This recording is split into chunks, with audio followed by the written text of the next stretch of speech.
Hello friends, welcome to उन्नयन yoga UGC net JRF channel. My name is Narottam Kumar. मेरा नाम नरोत्तम कुमार है। सबसे पहले बहुत बहुत ही धन्यवाद हमारे चैनल से जुड़ने के लिए। मित्रों, आज का एक न्यूज है एजुकेशन पॉलिसी पर। जो हमारे इंडिया में हमारे भारतीय शिक्षा व्यवस्था में एक परिवर्तन आया है, कुछ प्रोविजंस आए हैं न्यू एजुकेशन पॉलिसी के माध्यम से, जो कि आज सूचना एवं प्रसारण मंत्री श्री प्रकाश जावड़ेकर ने मीडिया को संबोधित करते हुए इस संदर्भ को रखा। दोस्तों, इसकी डिटेल्स जानकारी,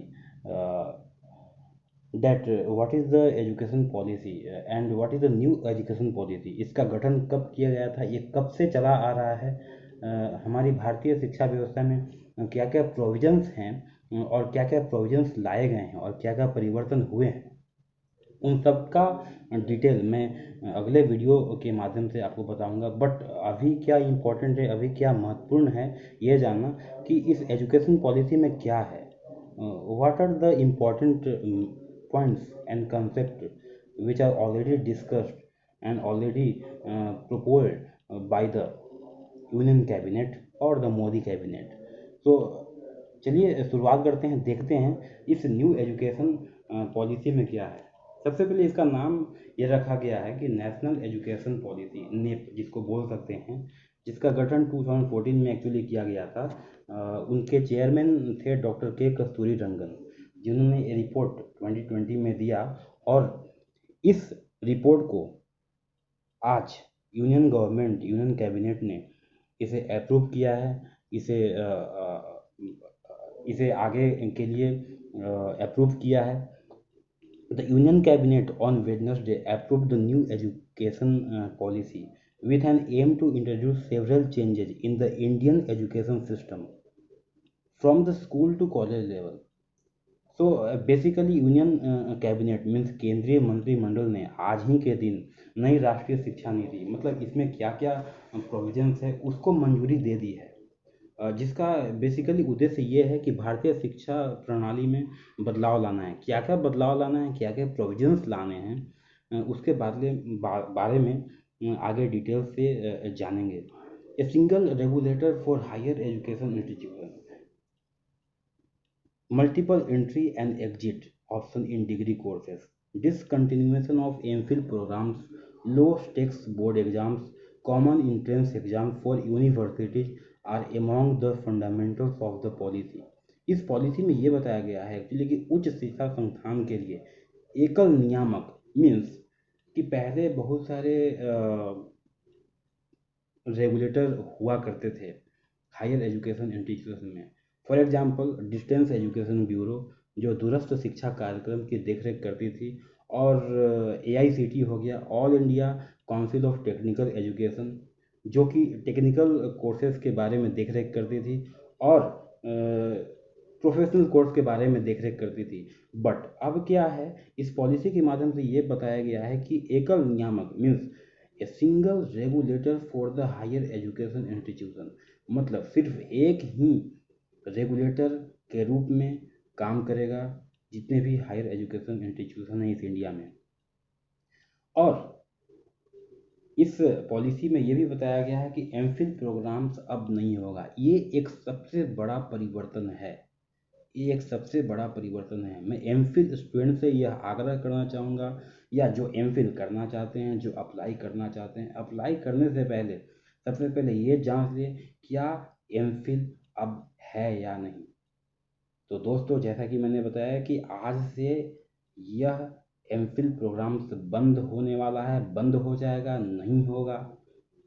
लो stake board exams, common entrance exam for the universities are among the fundamentals of the policy.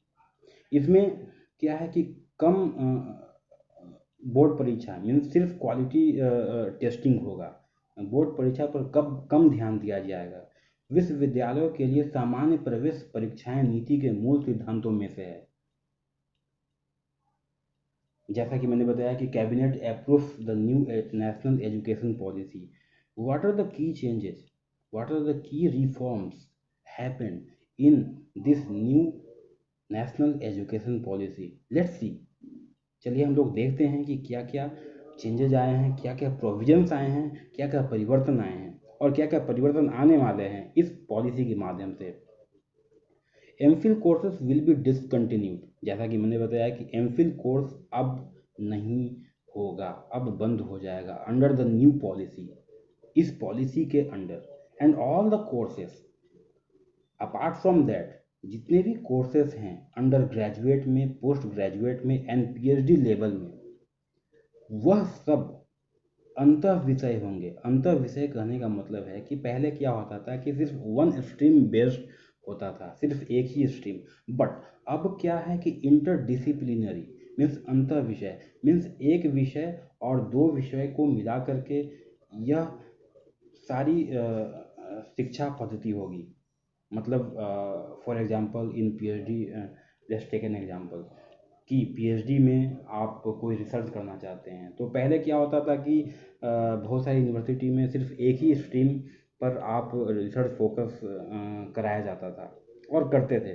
But अब क्या होगा कि अब पीएचडी लेवल में और पोस्ट ग्रेजुएशन लेवल में और अंडर ग्रेजुएट लेवल में भी सभी पाठ्यक्रम अंतर विषय होंगे। मतलब सभी पाठ्यक्रम एक दूसरे से को रिलेटेड होंगे।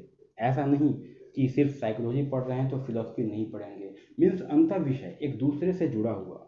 Next, all higher education institutions except legal and medical colleges will be govern by a single regulator. जैसा कि मैंने बताया है कि ये मेजर प्रोविजंस आया है कि जितने भी हायर एजुकेशन इंस्टीट्यूशन है except legal and medical college, सिर्फ मेडिकल कॉलेज को छोड़ करके, यहाँ पर एंड एक्स्ट्रा लिखा गया, this is the writing mistake, sorry. जितने भी लीगल मेडिकल कॉलेज हैं उसको छोड़ करके जितने भी हायर एजुकेशन इंस्टीट्यूशंस हैं उन सब का govern by A single regulator, सिर्फ एक ही रेगुलेटर होगा। जैसा कि लिखा गया है कि कानूनी और मेडिकल कॉलेजों को छोड़कर सभी उच्च शिक्षा संस्थान एक नियामक द्वारा शासित होंगे। Board exams in schools will be low stakes and test actual knowledge of the students instead of rote learning। पहले क्या होता था कि रूट लर्निंग कराए जाते थे स्कूल में और बोर्ड एग्जाम्स होते थे, रटाया जाता था, रट के पढ़ाया जाता है कि ये रट लो, ये रटोगे तो एग्जाम्स होंगे, एग्जाम्स में पास हो गया। बस ऐसा नहीं होने वाला है। इस पॉलिसी के माध्यम से आने वाले समय में बोर्ड एग्जाम्स पर कम ध्यान दिए जाएंगे और स्टूडेंट्स के एक्चुअल नॉलेज को टेस्ट किया जाएगा, जज किया जाएगा, उसके माध्यम से ही आगे की पढ़ाई होगी। This is the biggest reforms happened in the education policy. स्कूलों में बोर्ड परीक्षा में कम होंगे और रट के सीखने वाला के बजाय छात्रों के वास्तविक ज्ञान का परीक्षण कराया जाएगा। Home language, mother tongue or regional language will be the medium of instruction up to class 5. This is the another reforms. This is the another major reform happened in the new education policy. इस policy में, इस भारतीय शिक्षा प्रणाली में यह बताया गया है कि आने वाले समय में घर की भाषा मतलब रीजनल लैंग्वेज, क्षेत्रीय भाषा, मातृभाषा या क्षेत्रीय भाषा कक्षा 5 तक की शिक्षा का माध्यम होगी। मतलब medium of instruction, the medium of instruction will be regional language and the mother language till standard 5। This is the biggest reform happen. क्योंकि ऐसा कहा जाता है कि इससे क्या होगा कि हमारी मातृभाषा और क्षेत्रीय भाषा को बढ़ावा मिलेगी। आने दिन में ये बोला जाता है कि English is an important language, but that is not important. English communication language में कंसिडर किया जाता है। So next point is that school curriculum will also be reduced to core concepts and there will be integration of vocational education from class 6। अब क्या होगा इस education policy के माध्यम से ये होगा कि क्लास 6 से, स्टैंडर्ड 6 से क्या होगा कि स्कूल के पाठ्यक्रम को भी कोर अवधारणाओं के लिए कम किया जाएगा और कक्षा 6 से व्यावसायिक शिक्षा का एकीकरण होगा। मीन्स वोकेशनल एजुकेशन पर भी फोकस किया जाएगा from class 6। That is the biggest changes happened in the education policy. Next, report cards will be a comprehensive report on skills and capabilities instead of just marks and statements। पहले क्या होता था कि exams होने के बाद, school exams होने के बाद, जितने भी स्टैंडर्ड के एग्ज़ाम हैं उन सबका एग्ज़ाम्स होने के बाद सिर्फ मार्क्स बता दिए जाते थे और स्टेटमेंट्स बता दिए जाते थे कि ये चेंजेज हुए हैं। बट अभी क्या है, स्कूलों में अब क्या होगा कि रिपोर्ट कार्ड के साथ साथ उनके स्किल पर भी फोकस किया जाएगा और क्षमताओं पर भी एक व्यापक रिपोर्ट होगी। It mean to say that along with the report card, along with the comprehensive report card on marks and statements, there will be a report on skills and capabilities of the students. Common norms will be in place for private and public higher education institutions। पहले क्या होता था कि private के लिए अलग provisions होते थे और पब्लिक के लिए अलग प्रोविजंस होते थे। Private means private institutions and public institutions. अभी क्या होगा कि निजी और सार्वजनिक उच्च शिक्षा संस्थानों के लिए सामान्य मानदंड लागू होंगे। सिर्फ एक ही नियम होगा। It mean to say that कि सारे private organisation, private institutions and public institution के लिए सिर्फ एक ही नियम होगा, सिर्फ सामान्य मानदंड लागू होंगे। It will also cap fees charge by educational institutions. पहले क्या होता था कि मनमानी किया जाता था बहुत सारे इंस्टीट्यूशंस के द्वारा फीस में। अब क्या होगा, अब मनमानी होगा। यह शिक्षण संस्थानों द्वारा ली जाने वाली फीस में भी कैप करेगा। कैप मीन्स रिडक्शन होगा। इसमें टू से सामान्य फीस लिया जाएगा। इसका कहने का मतलब ये है, common entrance exam will be held for admission to universities and higher education institutions. विश्वविद्यालयों और उच्च शिक्षा संस्थानों में प्रवेश के लिए आम प्रवेश परीक्षा आयोजित की जाएगी। पहले क्या होता था कि सभी यूनिवर्सिटी के लिए डिफरेंट एंट्रेंस एग्ज़ाम्स होते थे, जिससे कि बच्चों को, स्टूडेंट्स को बहुत सारे फॉर्म्स भरना पड़ता था। बट अब ऐसा नहीं होगा। Specially for higher education institutions, हमारे देश में जितने भी उच्च शिक्षा संस्थान हैं उसमें प्रवेश पाने के लिए सिर्फ एक ही परीक्षा आयोजित की जाएगी।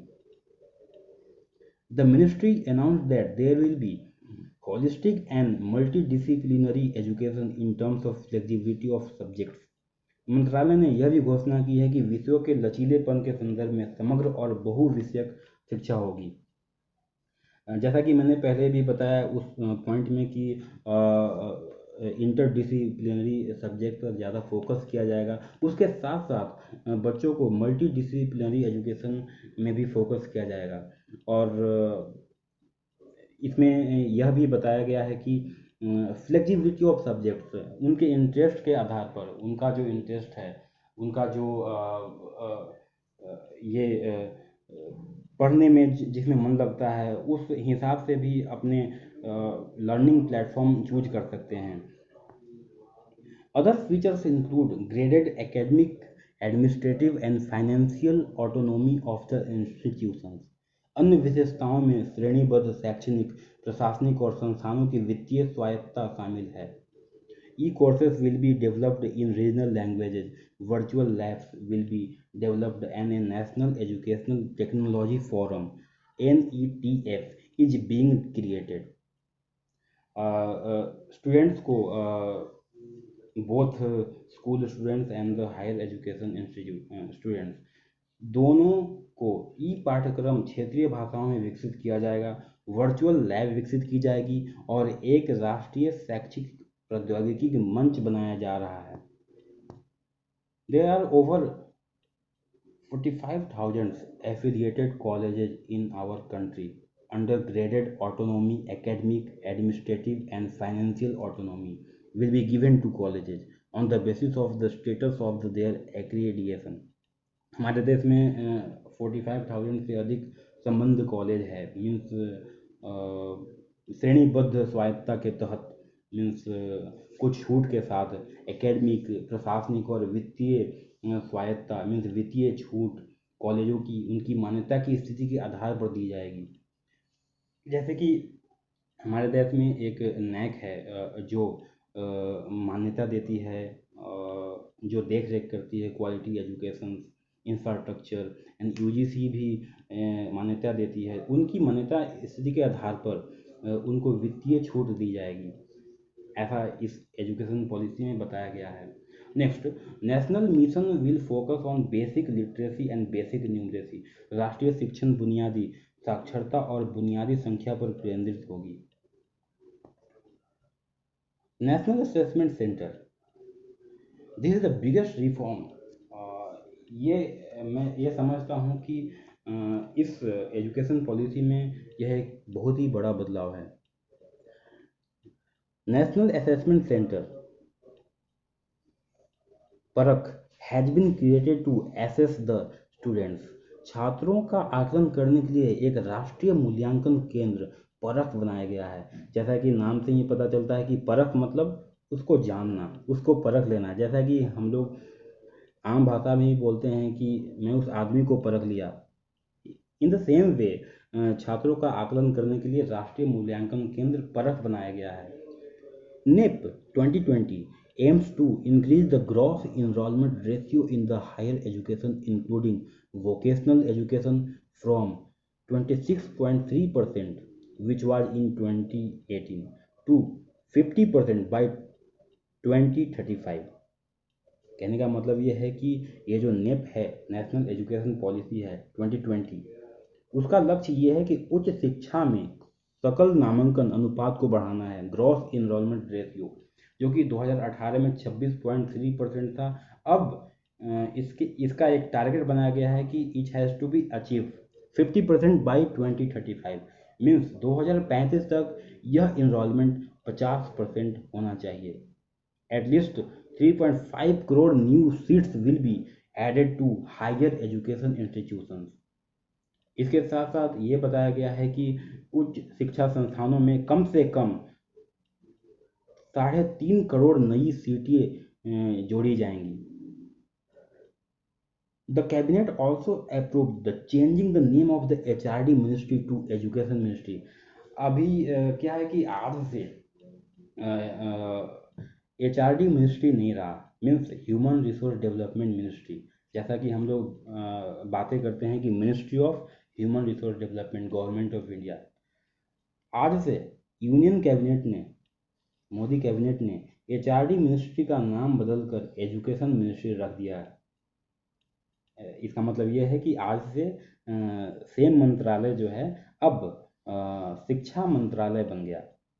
पहले क्या था, मानव संसाधन विकास मंत्रालय, अब इसका नाम बदलकर शिक्षा मंत्रालय करने की भी मंजूरी दे दी। This is the last slide of this video. इसमें मेजर रिफॉर्म्स के बारे में हाईलाइट किया गया है कि हायर एजुकेशन इंस्टीट्यूशन में क्या क्या रिफॉर्म्स आने वाले हैं और क्या क्या रिफॉर्म्स लाया जाएगा। सबसे जैसा कि पहले मैंने बताया कि 50% gross enrolment ratio by 2035, holistic and multidisciplinary education, flexibility of subjects, multiple entry exit, UG programme 3 से 4 ईयर का रखा जाएगा, PG प्रोग्राम 1 से 2 ईयर का रखा जाएगा, integrated 5 year bachelors and master degree रखा जाएगा जो कि 5 साल का होगा। MPhil टू बी डिसकंटिन्यूड, जैसा कि मैंने बताया कि MPhil प्रोग्राम अब नहीं होंगे, MPhil प्रोग्राम बंद कर दिया जाएगा। I request all the master students, those who are planning to